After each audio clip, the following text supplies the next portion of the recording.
security interests that Syria emerges from this dynamic period as a stable, secure, and sovereign state, and that the Syrian people have a say in determining what their future looks like.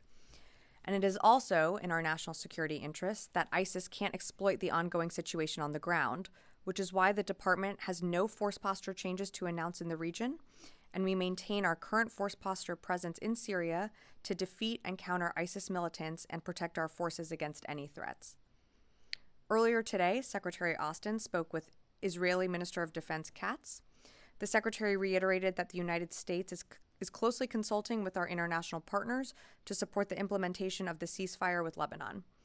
He also told Minister Katz that the United States is continuing to monitor events in Syria, supports a peaceful and inclusive political transition, and will continue the mission to prevent ISIS from reestablishing a safe haven on Syrian territory. Secretary Austin emphasized the importance of close consultation between the United States and Israel as events develop in Syria, and we should have a readout coming soon.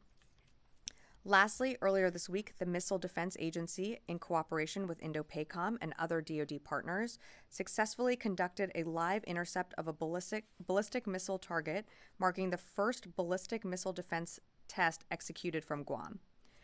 During the test, the Aegis Guam system intercepted an air-launched medium-range ballistic missile target off the coast of Guam. The event marked a pivotal step taken in the defense of Guam and provides critical support to the overall concept for the future Guam defense system.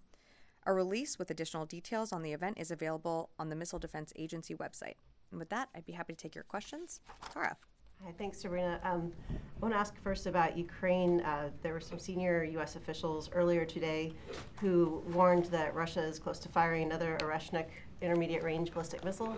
Can you confirm this, and also why do you think the U.S. is kind of putting this out there now ahead of a potential launch? So Putin has said publicly that Russia intends to launch another experimental Oreshnik missile, as you mentioned. It's possible that Russia could do it in the coming days. I don't have an exact date for you. I think it's important to note that should Russia choose to launch this type of missile, it's not going to be a game changer on the battlefield. It's just yet another attempt to inflict harm and casualties in Ukraine. We've seen this before. They're trying to use every weapon that they have in their arsenal to intimidate Ukraine. But of course, Ukraine, with the United States, other partners around the world, continues to have our support as they, fight every single day on the battlefield. Has Ukraine asked for any additional defenses given Russia's saber rattling on this missile? Ukraine's priority defenses one of them remains air defenses, and that's something that we continue to flow to Ukraine, whether it be through USAI packages, like you saw the Secretary announce at the Reagan Defense Forum, nearly $1 billion in security assistance, and then, of course, through presidential drawdown packages. So air defense is one of those priority requests, and we're continuing to honor that in our commitments. And then on Syria, just one quick one. Are U.S. forces still doing partnered operations with SDF? And how has all of the different changing dynamics in the north affected those operations? So there's been no change to our partnership with the SDF when it comes to ensuring the defeat of ISIS. I don't have recent partnered raids to speak to, but you did see over the weekend Central Command take strikes against ISIS camps and leaders in the Badia Desert. But there's been no change to our work or partnership with SDF forces. We continue to work with them. General Kurilla, our Central Command commander, was actually in the region engaging with his counterparts. So that work remains ongoing. Jen. Sabrina, can you tell me what the Pentagon is doing to address this issue of drone sightings over New Jersey? It's near sensitive installations. The FBI is involved. What is the Pentagon doing? Sure. So at this time, aware of those drone sightings that have been reported, at this time we have no evidence that these activities are coming from a foreign entity or the work of an adversary. We're going to continue to monitor what is happening, but at no point were our installations threatened when this activity was occurring. Can you rule out that these are American drones or U.S. military drones? These are not U.S. military drones. Again, this is being investigated by local law enforcement. What our initial assessment here is that these are not drones or activities coming from a foreign entity or adversary. Representative Jeff Van Drew, who is a Republican from New Jersey, was just on the air saying that Iran launched a mothership probably about a month ago that contains these drones, and that mothership is off the coast of the east coast of the United States. Is there any truth to that? There is not any truth to that. There is no Iranian ship off the coast of the United States, and there's no so-called mothership launching drones towards the United States. Phil. Just a few questions really quick on Syria. Did General Kurilla speak to Secretary Austin before or after his trip to Syria? Can you give us any details about what he accomplished, if anything, on that trip? And then also on Syria, Reuters is reporting that the Syrian rebel leader al-Golani has said he's going to work with international organizations to secure chemical weapons sites in Syria. I'm wondering whether the U.S. has reached out to him and whether there's going to be any contribution of U.S. intelligence to ensure that they have those sites secured. So as you mentioned, General Kurilla is in the region. I believe Central Command did put out a readout of what he's doing. He was in Syria and Iraq and is continuing travel throughout the region, I think, through the week. I will say that, you know, like any combatant commander, they're regularly in touch with the Secretary and with OSD, so we remain in close contact as he continues his travels in the region. In terms of your question on chemical weapons, you know, it's something that we are certainly focused and concerned about, and the potential use of chemical agents falling into the wrong hands in Syria. That work is really being done through other partners, and, you know, we here at the department are trying to make sure that those do not fall into the hands of bad actors, but the work on the ground is being done through other partners, not through the United States. Just to follow up then, you know, so has the Secretary spoken with General Kurilla since the fall of Damascus? And, you know, does this rebel leader's assurances on chemical weapons give you any comfort, or are you or having this group say they're going to secure them, you know, not? Is it a problem for the United States given its position on this group? Yeah, of course, the Secretary has been in regular touch with General Kurilla post-fall of the Assad regime. In terms of what this leader is saying on the ground about chemical weapons, I mean, these are good things. We welcome this type of rhetoric, but actions have to meet words as well. So we're going to continue to work with the groups that we have relationships with. Again, our focus is that these chemical weapons do not fall into the wrong hands. Eunice, yeah. Thank you very much, Sabrina. Can you confirm that the SDF shot down a US MQ-9 Reaper on Monday? I do know that an MQ-9 did go down in the region, but I believe it's being investigated, so I can't confirm the cause of why it went down. Who could it be? Again, we're looking into that. When we have more information, we'd be happy to provide that. Separately, or more like on the same subject, Sure. But do you know, to your knowledge, that did the United States provide SDF with anti-aircraft capabilities? I'm not going to speak specifically to all the capabilities that we provide the SDF. It's we work with them when it comes to the defeat ISIS mission. That's something that's ongoing, and as you know, I mentioned to Tara, it's our mission of why we are in Syria, but I'm just not going to get into more specifics on that. Just one last Sure. question, if possible. So you've been through different channels, not just the Pentagon, but also different institutions. You've been asking Ankara to halt opening any new fronts and halting any new offensive against the SDF. Do you feel that those calls have been successful so far? And Secretary Blinken is also headed to Ankara. I know that's not your institution, but how hopeful are you that those talks are going to be fruitful or be successful in stopping any kind of new offensives against the SDF? Look, we have a great relationship with our Turkish counterpart, or counterparts, I should say, throughout the administration. As you mentioned, we have the Secretary of State going to the region, I think this week, or if not today. Secretary Austin engaged his Turkish counterpart earlier this week. So the conversations are ongoing, understanding that the dynamics on the ground in Syria are dynamic. And, Turkey certainly faces threats from within Syria, and they have the right to also protect themselves. But that's why we're continuing to have these conversations, not just with Turkey, but with other stakeholders in the region when it comes to Syria. Natasha.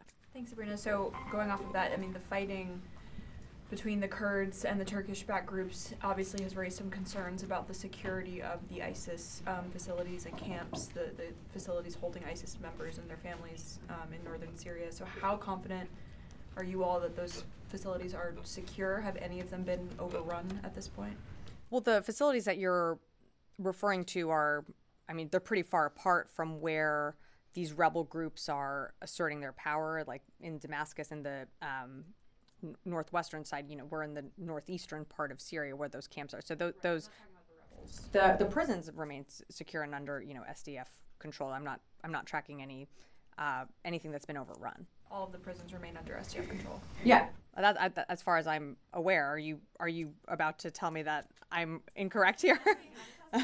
No, I mean when it comes to the Defeat ISIS mission, that is enduring. That's something that we're continuing to work with SDF. Those prisons remain in control.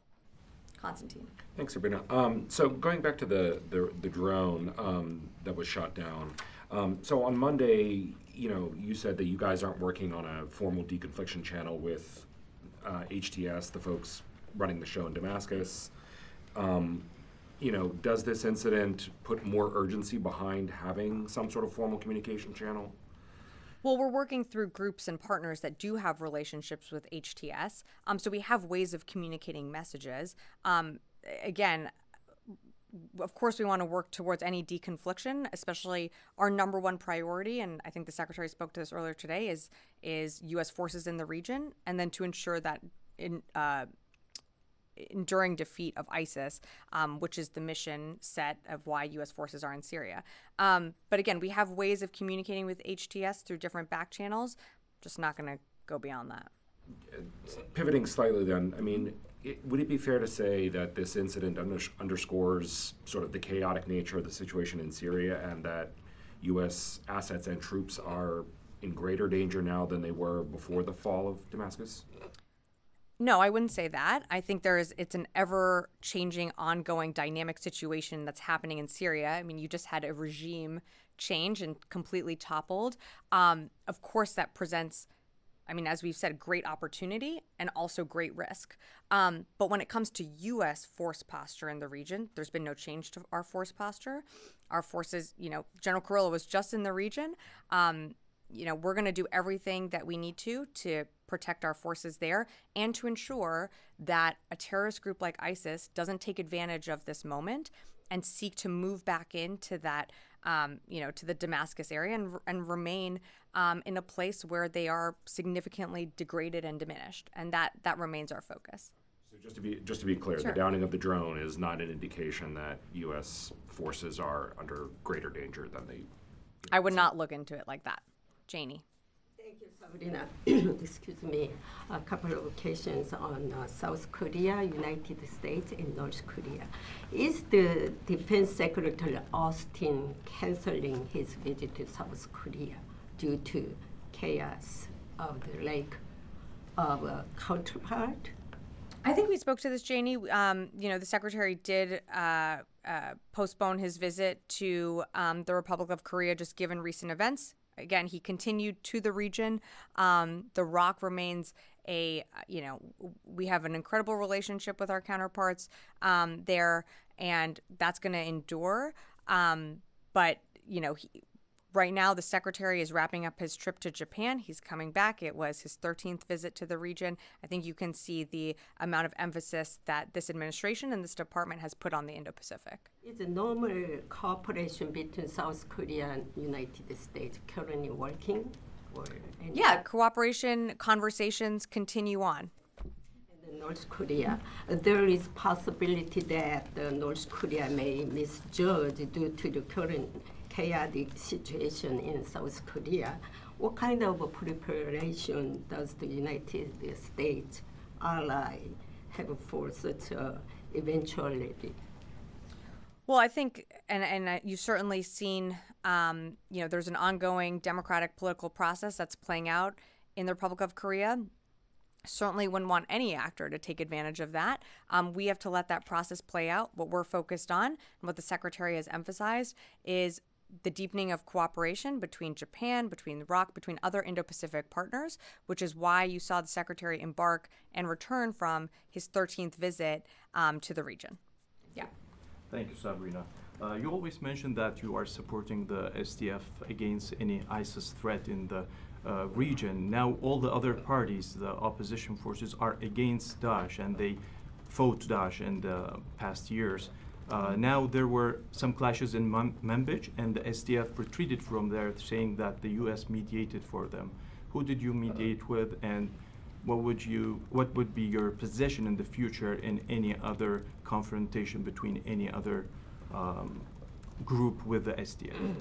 So I'm sorry, what is the question about ISIS, or is it about the Manbij region? It's the Manbij region, since the SDF and the forces there were not fighting Daesh or ISIS. They were fighting, actually, infighting between these two groups on Manbij. So they retreated with saying that the U.S. mediated in their behalf.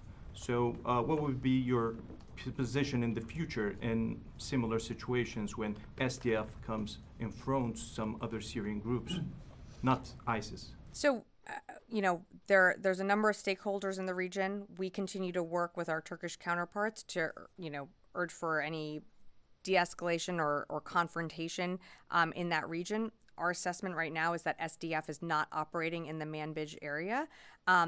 We're focused on the mission, which is why we are in Syria, to continue that enduring defeat of ISIS. That's what we partner with SDF on. Appreciate the question, but I'm just not going to get into more details about that area. Another thing, like in the same area that's controlled by the SDF right now, there is a specific territory which is, according to dual agreements between the Syrian and Turkish government, is a Turkish ground, actually, Süleymanşah in Karakozak area, the right eastern shore of the Euphrates. So is there any talks about this? Because Turkey took the remains of the historic commander from this area due to ISIS threat to the historic site. So now, is there a way to go back to normal, and do you follow anything about this? Trying to follow the thread of the question here. Again, we're going to continue to engage with Turkey. We have our Secretary of State traveling to the region. General Kurilla is in the region. These are ongoing conversations, and of course, we understand the threats that Turkey faces, and our partners in the region. I'm just not going to shed more light than what I've said already. Tom. Hiya. Thanks, Sabrina. The readout that you did at the top between Secretary Austin and Minister Katz, you talked about a ceasefire implementation with Lebanon. I don't think you said anything about possibility of new ceasefire talks in Gaza. I'm sorry? New ceasefire talks for Gaza. Was there I'm sorry. I was just giving a very top-line summary. That's why I said a more fulsome readout is coming. Minister Katz said that there was a discussion of there's a chance at the moment for a new deal that hopefully leads to the release of hostages. The Secretary and Minister Katz did discuss the ongoing situation in Gaza. I mean, the Secretary always impresses upon his counterpart the need for a ceasefire. One of the things that this administration continues to push for is the release of hostages. We still have Americans that are held hostage. Again, we should have a more fulsome readout coming. But one of the other things that the Secretary also emphasized is the need to get more humanitarian aid into Gaza. Okay, thanks. And then on the situation in Syria, are there any DoD personnel in any capacity currently in Damascus or any other places where the prisons involved in any sort of search for Austin Tice or anyone else like that? So there are no DoD personnel. There are only DoD personnel in the areas that we operate, which are part of the continued de-ISIS mission. In terms of Austin Tice, I don't have a U.S. role or military assistance to speak to today. Of course, the ongoing developments in Syria could present an opportunity for us to get more information. What we want to see is him returned home, reunited with his family. But I don't have anything to speak to in terms of a U.S. military role when it comes to Austin Tice. So as the situation evolves, then there could be a role for U.S. or DoD personnel to go in and assist with those. Yeah, today I just don't have any role to speak to, though. Yes. Thank you, Sabrina. On recent Secretary's trip to Japan, could you please elaborate on the development related to discussions on upgrading the alliance command and control? And also, before the presidential transition, does the Pentagon plan to announce any specific direction or decisions on U.S.-Japan command and control issues? I can't speak to future announcements, even though we still have a few weeks to go before the transition takes place. I'm not aware of any more announcements coming, but that I'm not going to rule it out either. In terms of the relationship with Japan and the upgrading of those headquarters, I think you've heard us speak to that and what we're going to do. But that is a phased approach. It's it's going to take some time to continue to upgrade that Joint Force headquarters. Jeff. Thanks very much. Two questions. One, with the airstrikes that CENTCOM and the U.S. carried out against ISIS in central Syria on Sunday, is there any updated assessment of who you hit, what you hit, how badly damaged ISIS is as a result? And then some Syrian Kurdish officials have said that since Golani, HTS, and the other rebels began their campaign and ultimately ousted the Assad regime, that they have seen an uptick in ISIS activity and in ISIS attacks and plotting. What is the Pentagon seeing from ISIS right now as you fear that it will try to take advantage of this situation? Well, that is what we've been saying, is that we are concerned that ISIS would use the dynamics and the ongoing situation on the ground in Syria to try and take advantage of that, which is why we did what we did on Sunday. We at approximately 5 locations, we had 75 targets with a number of different airframes and platforms to take out capabilities that ISIS would use, or we thought they could use, to try and take advantage of the situation that's unfolding on the ground. In terms of ISIS plots and planning, ISIS still remains a threat. I don't have anything to speak to in terms of an uptick of attacks, but you saw us take pretty significant action over the weekend, and we've been doing that, pre the fall of the Assad regime, and we're going to continue to do that as Syria goes through this transition political process. Is the assessment then that those airstrikes have in fact deterred ISIS, at least since Sunday, of carrying out more attacks? Well, again, we're taking capability off the map for them. So, what they choose to do, that's for them to speak to. I can only speak to what we did. And in terms of, I'm sorry, and you asked about our ongoing assessment of how successful those strikes are. Our initial assessment is that they were successful and that, we did kill a number of operatives, ISIS operatives in the desert, but it's going to take some time to get you more fidelity on the strikes. Sure. Follow up on that. What is the U.S. military doing to protect the SDF from Turkey and Turkish airstrikes? So continuing to have conversations with our counterparts. And while I won't speak to any hypotheticals, we're going to continue to engage the SDF. We have ways to deconflict, of course.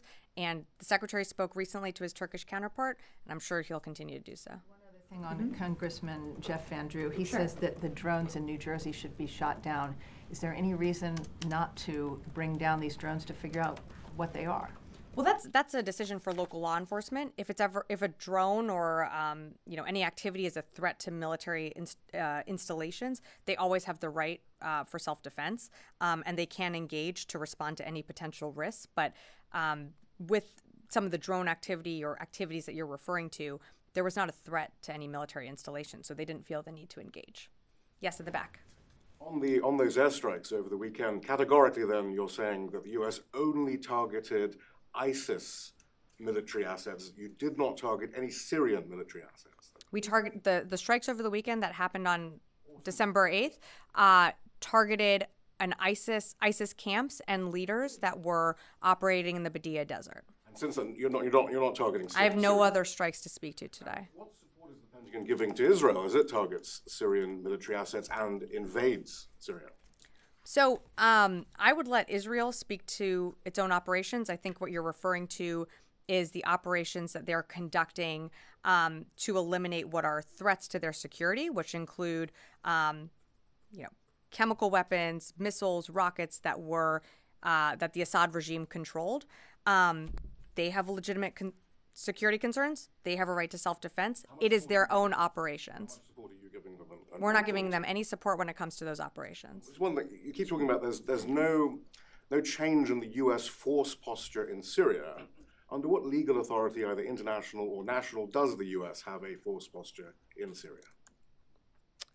I'm sorry, what is the question? Under what legal authority, either national or international, does the US have a troop presence, a force posture? We've in had Syria? a troop presence and arrangement there for a number of years. Again, we continue to operate with the SDF to ensure the enduring defeat of ISIS. That has been our mission. That has been our mission from the very beginning. Jared. Again, on the Syria situation, there are some reports that Turkey-backed rebels near Manbij and Kobani have been still launching artillery and drone attacks in the area. And I think Raqqa today was hit with what the SDF said was a Turkish-backed drone attack.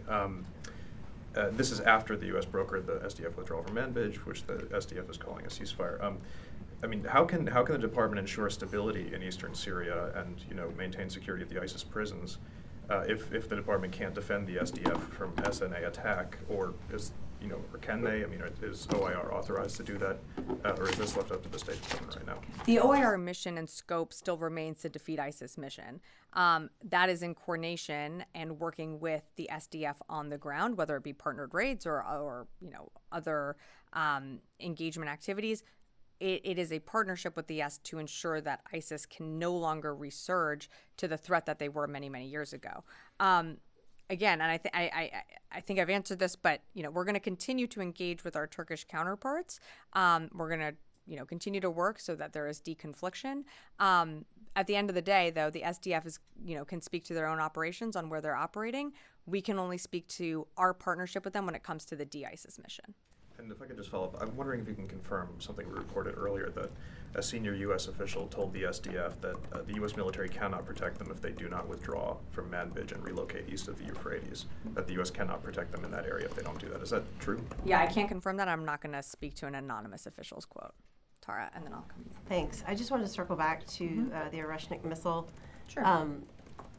When U.S. officials discussed the potential launching earlier today, and you just discussed it at the podium, is that based on an intelligence assessment, or what's prompting kind of this early warning? Yeah, this was based on an intelligence assessment that it's possible that Russia could use this Oreshnik missile in the coming days, and so they have used this type of capability before. I know you reported on it then. Again, I think the point of us getting out this information is to also ensure that this is not going to be a silver bullet change to the battlefield. The war is going to continue, and our support for Ukraine is going to continue. Does that intelligence include any assessment of what targets it might strike? I'm just not going to be able to give you more details on that. Yes. So commercial satellite photos came out yesterday showing that the Russian Navy vacated their base in Tartus, in addition to their military air base further south. Is there any concern from the building or from y'all that the Russian Navy and the Russian military writ large are going to develop some type of basing rights for those locations? Everything looked pretty intact when they left. Is there a concern that there's going to be a relationship with the Russian Ministry of Defense and the new regime in Syria going forward from the Pentagon? Well, we don't know what the new path forward in Syria looks like. In terms of Russian assets, I mean, they just had one of their key political allies ousted. So their presence, their political prowess within the Middle East region is significantly reduced now that Assad is gone.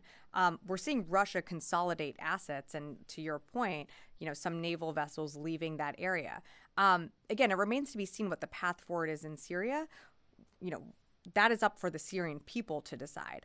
So I can't speak for what future relationships could look like, only to say that, with the fall of Assad, and Russia continue to be pulled into this, continuing their fight in Ukraine, I mean, they are clearly at a loss, and they are clearly expending more material, more capability, more people on the battlefield, and losing their stronghold, which you just saw happen with the Assad regime falling.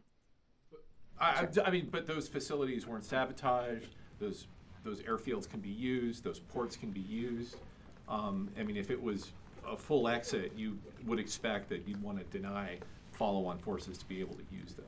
Well, you have to ask the Russians why they're doing what they're doing. I mean, what we're seeing is a consolidation of assets, including, some Russian forces leaving Syria. What they're doing with their facilities and bases, that's for them to speak to. Yeah. Thank you, madam. Two quick questions. One, this is a Human Rights Week in Washington or around the globe. When U.S. military withdrew from Afghanistan, some agreements were made, promises were made by the Taliban to the U.S. and to the U.S. military, but they are not standing up because especially against women. What role do you think U.S. military is still playing there in Afghanistan to protect those behind, especially women? I think it's pretty clear we don't have a military role in Afghanistan anymore. And second, if there is any role, U.S. military role in Bangladesh? I mean, other than, basic mill-to-mill ties. I mean, is there something more specific that you're asking about? No, because there are atrocities going on against minorities in Bangladesh, and its situation is very bad over there right now this time. Yeah, that would be, I mean, that's more of diplomatic conversations and engagements than mill-to-mill channels. I do have one question on the phone, and then I'm happy to come back in the room right here. Howard Altman, Warzone. Thanks, appreciate it. Just want to go back to the comments by Congressman Van Drew. Has the Pentagon spoken to him, or has any plans to speak to him? And is there any sense from the Pentagon that there's a frenzy, a hysteria here that's overblown in terms of some of these sightings? And has the Pentagon assessed any of them to be confirmed to be drones as opposed to aircraft or something else? Thanks, Howard, for the question. I mean, local law enforcement, FBI is conducting an investigation and looking into this. I mean, there's initial assessments are that these are drones and potentially, could be small airplanes. It could be a number of things that people are seeing and reporting. But again, that's, for the investigation to uncover. And so I just can't speak to that more. In terms of, a frenzy, I think it's completely right that people report these sightings and that there is an investigation into, what they are seeing. But I think what's also important to remember is that at no time were our military installations or our people ever under any threat. And if they were, of course, the base commanders have the ability to engage these drones if they do pose a threat. Can I just go one here and then? If you don't know what they are, how can you say they're not a foreign adversary? Our initial assessment is that this is not the work of a foreign adversary or a foreign entity. That is our initial assessment. Yes, one more. I want to ask on the Osprey, which was reportedly grounded in the wake of a security concern. Could you share some latest development on the aircraft? And I'm also wondering how you are communicating with allies such as Japan, which has not resumed its operation. So I think you've seen, each service makes their own decisions on when it comes to the Osprey. We remain, as a department, committed to ensuring the safety of our aircraft and our platforms. And we continue to underscore that value at every single level. I think the Navy, the Air Force, and Marine Corps all make different decisions about the Osprey, and some, have implemented an operational pause. For more information on that, I'd refer you to each service. Okay. All right. Thanks, everyone.